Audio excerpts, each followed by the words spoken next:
What is going on, everybody? Welcome back. We have a new series for you. We have moved away from Dill Boot and the Road to the Show series, and we are diving into franchise today.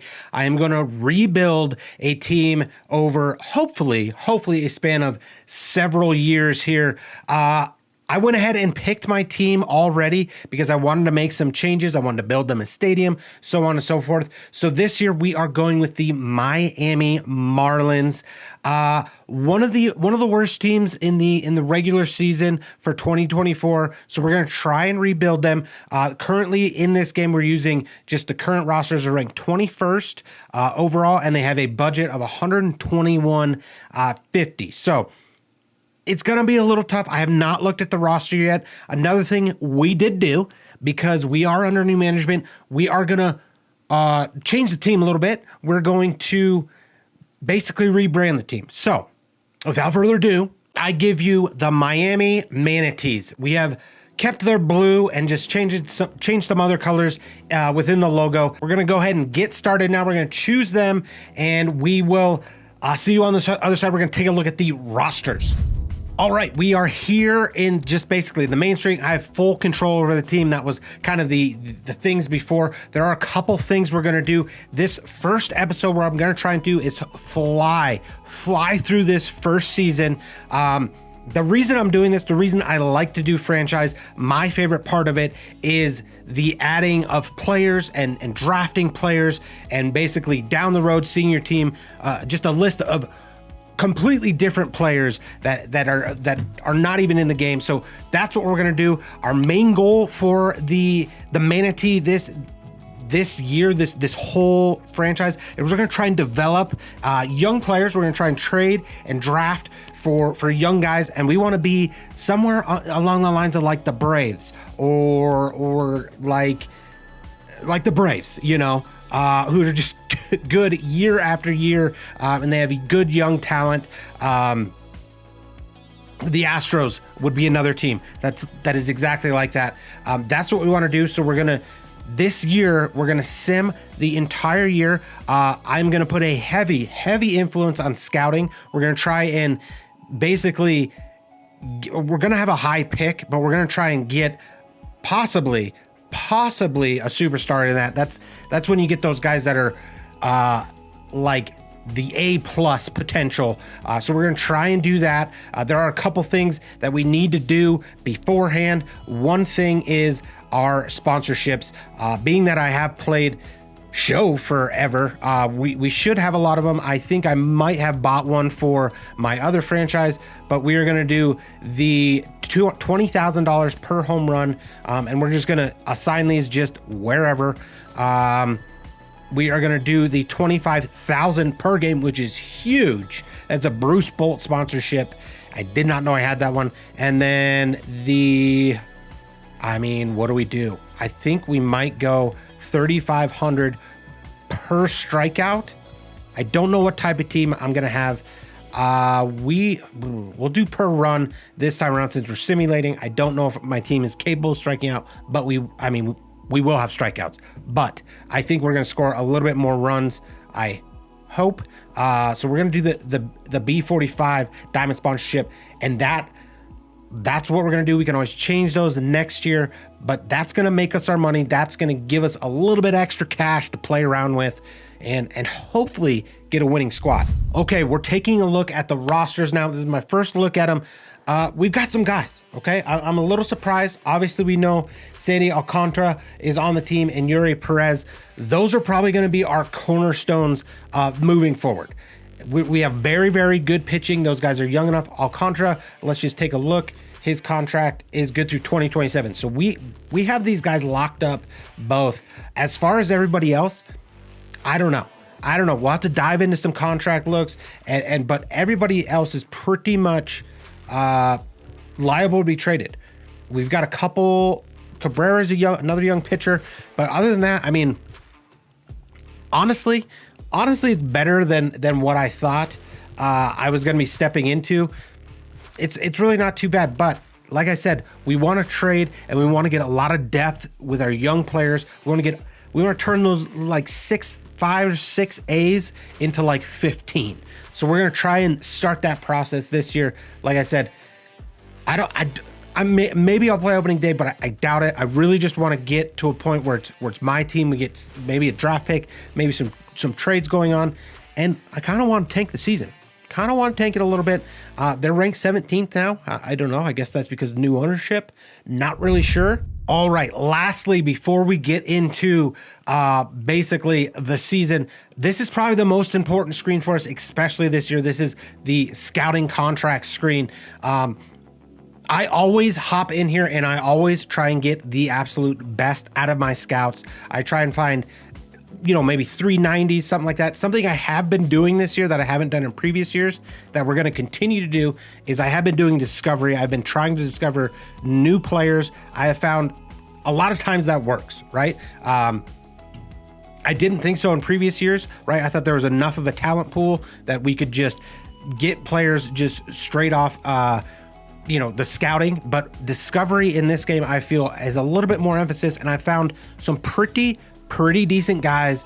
So I'm going to take a look here and we're going to just find the best guys we can to build the best team we can. Really, the only guy we're going to probably hang on to here is Steven Yang. He's got an efficiency of 93, pitchers is a 91, and then discovery and position players are both at 88. He's a $110,000 scout.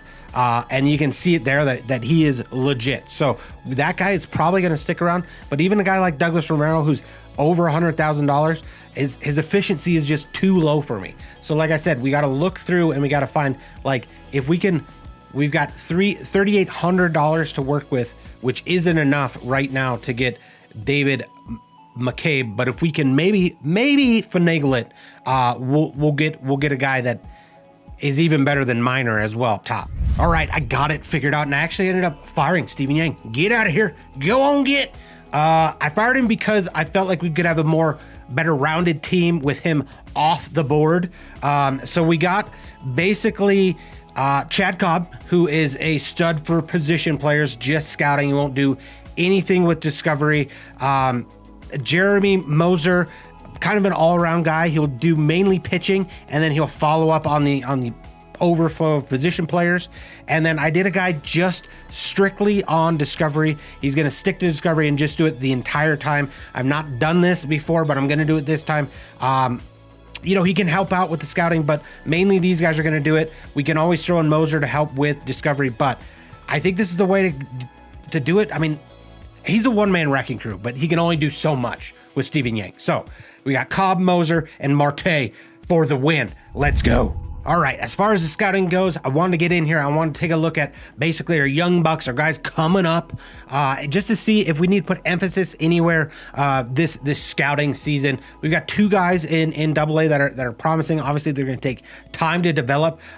This guy is an absolute stud. He's a potential, so watch out for him. AA, not so good. Okay, this is my first time looking at this. This is not good. Nothing in AA, and then AAA we got 1A. I mean, that he's a major league pitcher, right? He shouldn't be down there.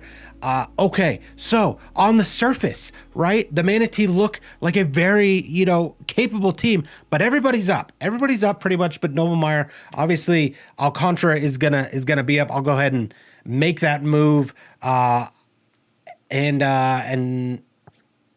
I'll go ahead and make that move, and then we'll go from there, and then we'll do. It's scouting. It's scouting 101. All right, guys, we have simulated the first week and a half, and we are to our first scouting Sunday. This is where we're going to hopefully build our team. Okay, we're going to take a look at the prospects.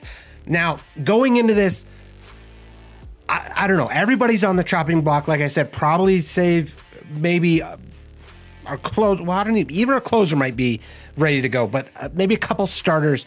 Other than that, we're really trying to build prospects, A's and B's throughout. I don't care if they're in AAA, AA, wherever, because if we have A's and B's, even if we don't like them, let's say we have depth at starting pitching, what we can do is then trade them away and get the position we need. So my agenda for this draft is just best player available. I'm going to try and mix and match, do some scouting, and try and discover some players as well.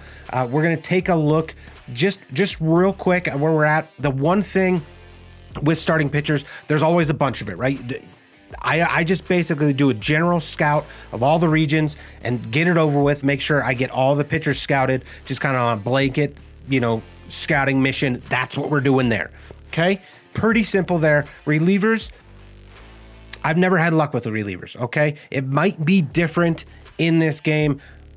I feel like I have better luck getting them through free agency. So we're probably going to not do relievers too much.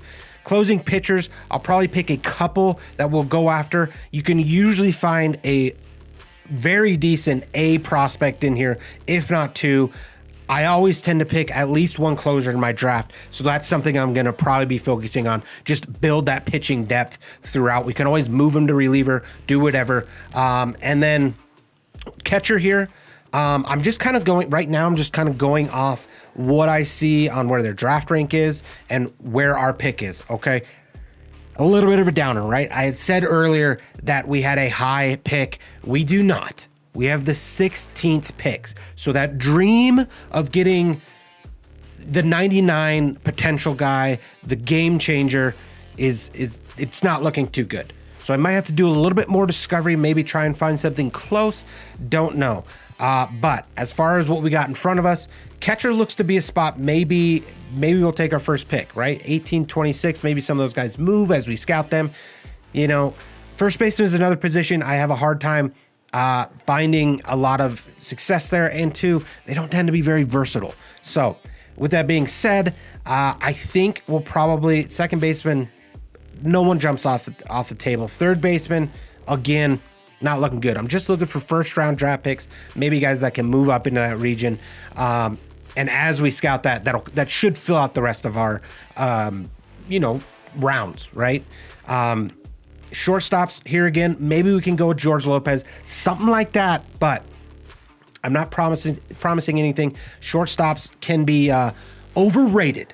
I will say they can be overrated in this game a little bit. So we'll see there.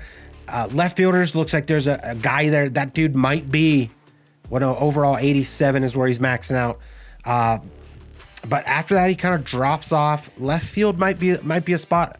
Again, you get one fielder, you get all three. One outfielder, you can move in center most of the time, right? Very rarely do you get a guy that's right field only when you draft them. And two, when they're young enough, you can move them around. So we'll probably pick, a couple of these.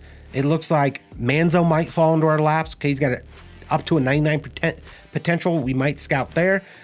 Center fielders looks barren. So that might be a place to discover.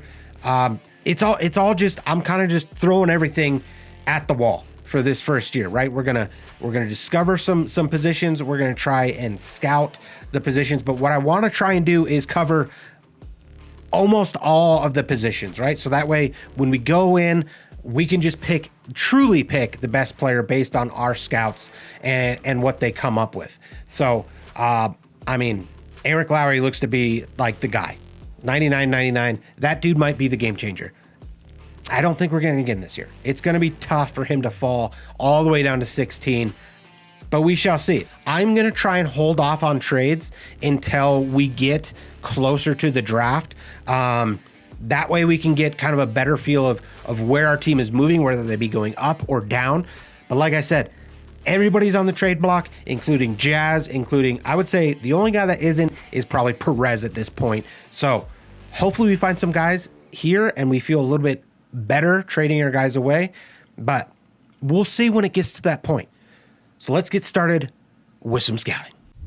All right, so just a quick look at what I'm talking about here. We're going to be basically scouting regions to start off.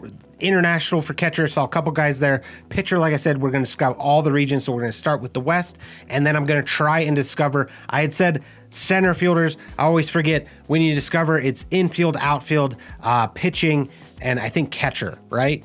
So we're going to do that. That'll help out a lot. Hopefully we find some guys, but it'll kind of go this way until we get through most of the positions we see, kind of some talent in, and then we'll go individual until we get to the draft. Hopefully we find some people. We shall see. This is the future of our team here, people. 2 weeks in, and look looking at what we got here, this was discovered by our scout. They're putting him at a draft rank 5. That's a center fielder. Sorry, Jazz. You might be on your move. I think Jazz is very versatile. We can move him to second, do whatever, but this guy right here might be the best guy I've discovered, at least on paper. Sure, we gotta scout him a little bit more, but my goodness, we might be onto something, boys. We might be onto something with this discovery. We're gonna keep going. Who knows? Who knows what we're gonna find? All right, guys, we are about halfway through, just a little past the halfway mark in the 2024 season, and the Manatees doing what we thought they were going to do. They're 39-50, not looking too good. 17.5 games back of first there, and 5.5 games back of the wild card. Still stand a chance at the wild card. We do. However, I think it's time to start making some moves. We've got the draft in a week. We've completed just about all our scouting. That center fielder looks like a lock for number 1. However, because I discovered him, I'm going to try and draft him a little bit later. But we're going to start to make moves. I'm going to start to make some trades here. And then we've got the draft. And then, then it's just cruising to the end of the season. This is where the team is going to change. And we'll hope for the better. Because right now, it is not looking too good for the Manatees. All right, I just wanted to hop in here real quick to our lineup and see what we're dealing with right now before we make these trades. And kind of give you my thought process on a lot of these players. Jazz Chisholm, I was dead set I was going to trade him, right? We found that center fielder. We were like, this guy is going to be the number 1 guy. And I truly think he's going to be able to start. But Jazz Chisholm's too versatile, right? We can move him to second, even just a corner outfield spot. I'm keeping Jazz. Birdie, he's got 1 year left of arbitration. However, he's aging and declining. He gone. We're going to try and get rid of him. Arise is in a similar situation. He's a little bit younger, but I'm going to keep him around for the time being, but he might be gone eventually. The thing with Arise is I think he's a very good simulation player, right? He's hitting 328, so we know he's good for a 300 average. That's huge when you're simulating games. So we might keep him around, might just try and find a spot for him for the time being. Berger stays. Bell's on a contract year. Get out of here. And then we got Sanchez, Gordon, Betancourt, and De La Cruz. Honestly, these guys probably just aren't good enough to even be traded, right? Not that they can't be involved in a trade, but to move them around, it just doesn't make a whole lot of sense. On this side, we got Tim Anderson on a contract year. He gone. Okay, he's also aging and the whole lot. Now this guy, this is where I kind of fell on this guy. I want to get rid of this guy. I don't know if I'm going to be able to. Okay, he is 68. He's a D potential, 32 years old, aging. But if we take a look at his contract, 13.3 a year. Okay, my plan is to make these trades, do the draft, come off season, we make big splashes, big time splashes. That's the idea here. And with this guy, he doesn't fit anywhere in our team. I'm going to try and throw him into a trade somewhere, even if it means, pulling up, I don't know, Marty Costas, a 65. Okay. So that's where we're at. As far as pitching, honestly, to me, the only guys we really need to keep around is Perez and Alcantara for right now. Everybody else, I'm okay with trading, just because of who the players I'm going to trade for. I think, and we'll get into that a little bit later, but I think these guys are expendable, right? Yuri Perez is just too good. He's probably one of a kind type player in this game, so we're going to hold on to him. But yeah, there's going to be some big moves made. Let's take a look at what we're going to get done. Okay, so when going through these trades, I've never encountered a team quite like this. I've never done a franchise with players like these, right? They have basically all their best players up, not a lot of depth of position really anywhere to trade away. The only guy we really had as, kind of some sort of bargaining chip as far as prospect goes, he's out. He's hurt for, I believe he's on the 60-day DL. That's our third baseman, right here, Jacob Berry, gone. Okay, but other than that, I mean, yeah, we've got some second basemen we could throw in. These two guys are both up, right? So not only am I trading away my starters, which is perfectly fine with me. I want new starters anyways, but the guys I'm trading for, I can't build a lot of depth anyways, because they're probably going to be good enough to be on the team. So it's a really tough position to be on, trying to go younger with a team that doesn't have a lot of trade capability other than basically our superstars. So I'm looking at this, we might stay level for now, but in the long term, I'm telling you, these trades, I hope, are going to work out well for us. We're going to get into them right now. The first one is with the Orioles. So this first one is a big one, okay? This is probably the biggest, what could impact our team the most right away. It's with the Orioles. Like I said, we have to trade, well, not have to, but we're trading away Jesus Luzardo, right? That's probably our biggest piece. He's an 83 B potential. He's only 26, but I think what we're getting in return is a little bit better.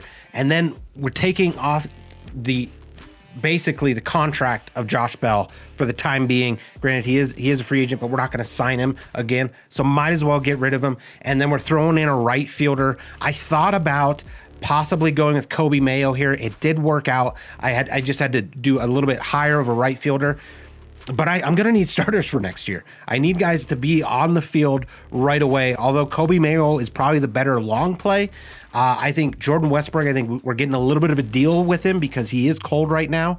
And I think this is probably the best for our team. So it shores up the left side of our infield for the foreseeable future because we got two young guys over there. And then we're basically just giving up our pitcher, which we're going to address that next. So the next one we have here is with the Guardians. This one, you know, I'm getting rid of Tim Anderson, but he's basically dead weight. So we needed somebody to carry the trade. Unfortunately, it's Braxton Garrett, right? Starting pitching just goes a long way in trades. He's only a C, so I'm okay with seeing him go. But I mean, that's two of our starting five that are now gone. But in return, we are getting Kyle Manzardo, right? We just got rid of Bell, so we got somebody that's eventually going to take that spot. Of course, we do have Berger now that we have two third basemen. Berger can either move to first or to second. Haven't really decided yet. He could move to first until Manzardo's ready to come up. And then we are also getting Daniel Espino, a very young prospect pitcher that could very well be in the middle of our rotation for years to come. So 2A prospects. And basically Braxton Garrett, we did throw in a relief pitcher. He's like a 53D, so it just was kind of a throw in. And this is where we start to kind of turn the tides and get younger and get our prospects, you know, ready to go. Like I said, they're kind of be on the cusp of AAA major league level. So let's get this one done. All right, here we are with the last one. This is the last one I'm probably going to make of the year. I don't know unless something comes up after the draft. Maybe, but we don't really have a lot of time, right? So this last one though, we're getting rid of Birdie, right? He's got 2 years of control, one after this, which is pretty good, although he's getting old and he's declining, so get him out. And then we are getting rid of our major contract, the $13.3 million for the next 3 years in Garcia. I was going to say his first name, but I don't know, not going to try that. And then Devin Smeltzer, which would be a guy that's going to come up from AAA to start in our starting five, right? So we're really, really thin on pitching, but in return, we're getting Jared Jones. He's probably, out of all these guys, might be the one that I'm most worried about, even though he's an A70. He's 22 years old. I'm a little surprised he hasn't made it to the big leagues yet. So we are gonna pick him up. His stats are okay in AAA, but he's gonna grow. Again, we don't need him up right away. And then we're basically filling that void at second base with probably the best second base prospect in the game. And guess what? We don't have to play him because we got Luis Ariz. That's why I'm keeping Luis Ariz for now. Of course, we can move Berger there. We can also move Chisholm down from center field, depending on what happens in this draft coming up with our number 1 or maybe number 2 pick in the center fielder.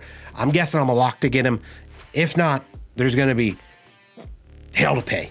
But we're going to make this trade. We're going to take a quick look at what the difference is as far as our prospects, and then it's time for the draft. It's time for the draft, and then it's done. So we're done from there, and then hopefully in free agency we can plug in some pieces and see where we're at. I mean, let's just take a quick look at what our pitching looks like. A B A B B. That's what I'm. See.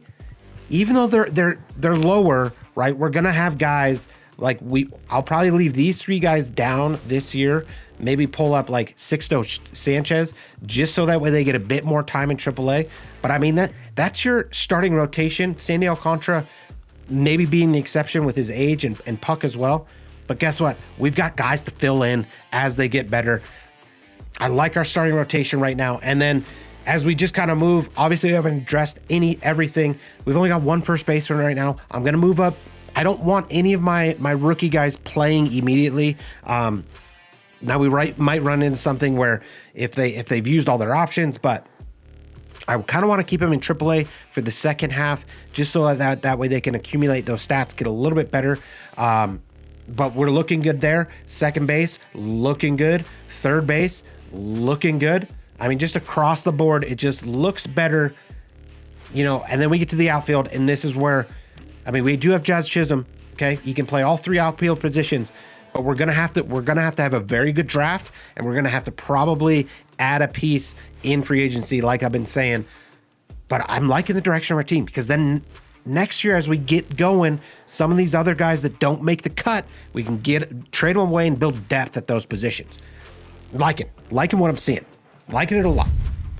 All right, draft results are in. I've signed everybody, and look at that potential we got there. I think I did a pretty good job. We did go with a catcher first. I felt like we could wait on our center fielder. He turned out to be very good. 75 overall, 95 potential, which is huge. We're going to find a place for him to play probably right away. As far as the catcher, we knew we wanted a catcher, right? I didn't think they were going to fall to the second round, so I went with them first round. I think I made the wrong decision there. The other catcher probably was a little bit better. I'll have to find him and look, but still, that guy is a 75 overall, 87 potential. Very good, could also be starting. Okay, and then we went pitcher. The rest of these guys, Casilla was a discovery, Raimi was a discovery, and then these 3 were all discoveries. So my whole plan on doing the discovery seemed to work out, right? If I discovered a guy and they shot up my draft board, they ended up basically in the blue. I took a risk on I wanted 1 more position players because I mostly discovered all pitchers. He's a 55. He's going to have a 91 potential. Probably my worst pick in the draft, even though he's a 91. I don't know. He's 22. May never see the field. But other than that, we could trade him. But other than that, I think we did a pretty good job. We got my closing pitcher there, 86 potential. Usually I get him in the A's. But overall, very good. Very happy at the top of the board here. 60 overall. It's going to take him a little bit. But these 2 guys probably going to be immediate starters for our team, especially with the wholesale change we had at the trade deadline. So very good. And now we're just going to simulate the rest of the year. We're going to see where we end up. It's not looking too good. Like I said, I don't even have Jackson Holiday up right now. So I'm hoping the reason we're going to move him up next year, I'm going to try and get that extra draft pick if he wins the rookie of the year. That's my plan. I know it's dirty. That's what I'm doing. Okay. All right, we have reached the end of the season. The Manatees have finished the season 63-99. Unfortunately, that wasn't good enough to make the postseason. Better luck next season. That is going to be a completely different season. The second half, I did do the contract extensions. There was a couple guys I extended, mostly nobody passed free agency other than our big time closer. We locked him up for 3 years.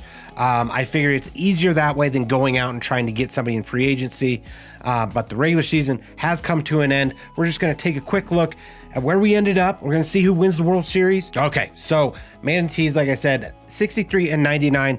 More importantly, though, where did they finish as far as the overall standings? It's going to be a little tough to see. We're going to try and make our best guess. Rockies were a little bit worse than us. We were at 389, so we got 1 team worse than us. And then the Athletics. So we will have the 3rd best shot to get the number 1 overall pick in this year's draft.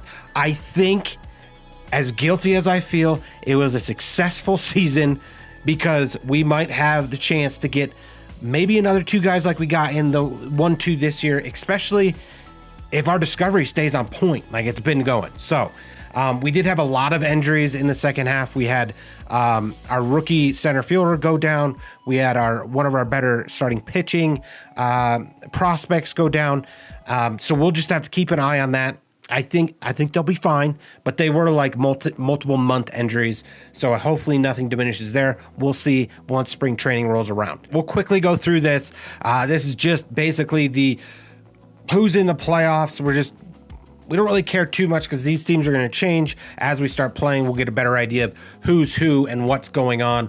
But it's pretty much the normal characters. Cubs are a bit of a surprise. Maybe San Francisco a little bit on that side. AL side, that's pretty much to be expected. So we're going to simulate through this. We'll check in as it gets to the World Series, just going to see what they did. And then we're done, man. We are done with this series. I told you we'd fly by it. And we've gone over a lot. So there you have it. There is the final bracket before the World Series starts. If I were to summarize, basically, Minnesota and Baltimore went on heaters, and then they faced off in the ALCS. Baltimore taking that one. Also, not too big of a surprise. Many people had that at the beginning of this year. And then the Dodgers on the NL side. That was just chalk, right? 1 versus 2. And we got Baltimore, LA, which I think if you would have asked anybody this 6 months ago, nobody would be surprised. We're going to see who wins now. Let's see. All right, the Dodgers, just like in real life, the Dodgers win the World Series. This time it's against a different AL East opponent in the Orioles. And now we move along. So there you have it. The season has come to an end. We didn't really have a hand in it other than molding our team for next season. That I will bring to you next episode, as well as the off season. We've got a lot going on. One thing I realized in re-signing some of my players is our coaches are no bueno. So we're going to have to go in there and really kind of probably fire a lot of guys and get the guys we want in there. So coaching changes is huge. And then we've also got the free agency, which I'm looking to make a splash. If you look at our team on paper with all the moves we made, we're just kind of right in the middle. We probably need 1 or 2 more bats. And then I think I might throw in a starting pitcher there. I don't know if we're going to go for the big dogs. I don't know. We're going to have to wait and see. But this episode is done. Like I said, I apologize that there was no gameplay. I really wanted to get through this season. I think it'll make for more interesting gameplay moving forward with a brand new team for the Miami Manatee. But as always, guys, I want to appreciate you guys for watching. Go ahead and like and subscribe. If you have any questions at all, go ahead and leave them down below in the comments. I'll get to as many as possible. Otherwise, we'll see you next time on the show franchise, the Miami Manatees. Thanks, guys.